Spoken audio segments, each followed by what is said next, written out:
If you want to lower your lifetime tax bill, you're in the right place. Welcome to Rooney & Associates T&T Tax Strategies, where we believe in paying Uncle Sam what you owe, but never leaving a tip. Today we're discussing a step up in the cost basis at the time of the owner's death for a taxable brokerage account. A step up in cost basis adjusts the cost basis of inherited assets from the original purchase price to the fair market value on the date of the owner's death. When you sell an asset, you're taxed on the capital gains, which is the difference between the current price and the cost basis.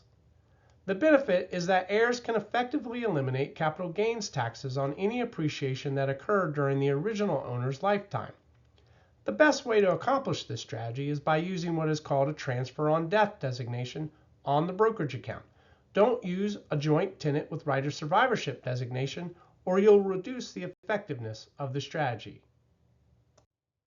Here's how it works. Let's say, for example, we have Sarah and her son Jim. Sarah buys 10,000 shares of stock X at $10 a share in a taxable brokerage account. So her account's original balance is $100,000.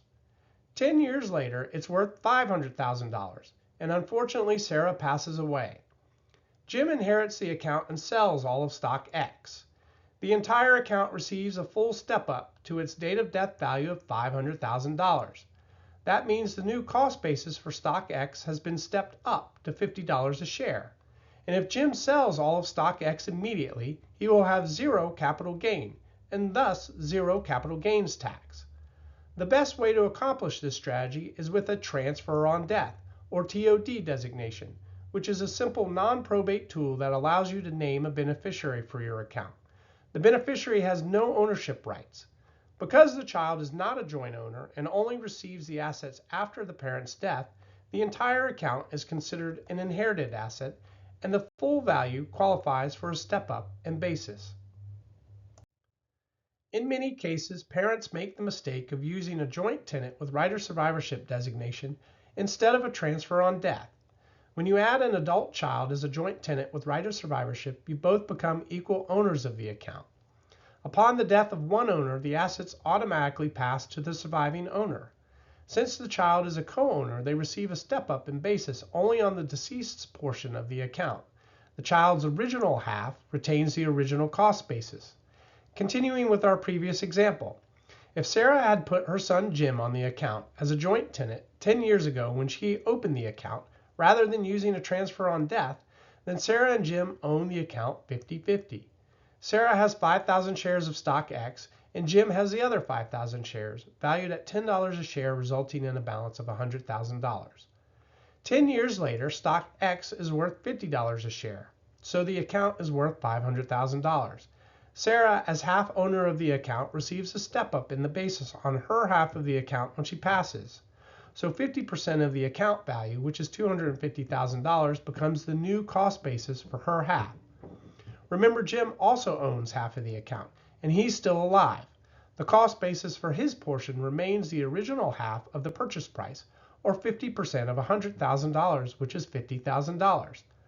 Thus, his new cost basis is $250,000 from Sarah, plus $50,000 from his original portion, or $300,000.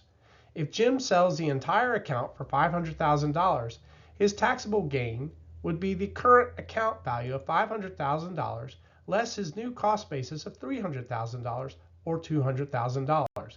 And assuming Jim's long-term capital gains tax rate is 15%, the taxes he would owe would be $30,000, whereas in the TOD case, his taxes were zero. In summary, with a step-up in cost basis, the heir's cost basis isn't the original purchase price, but rather the asset market's value on the date the original owner died.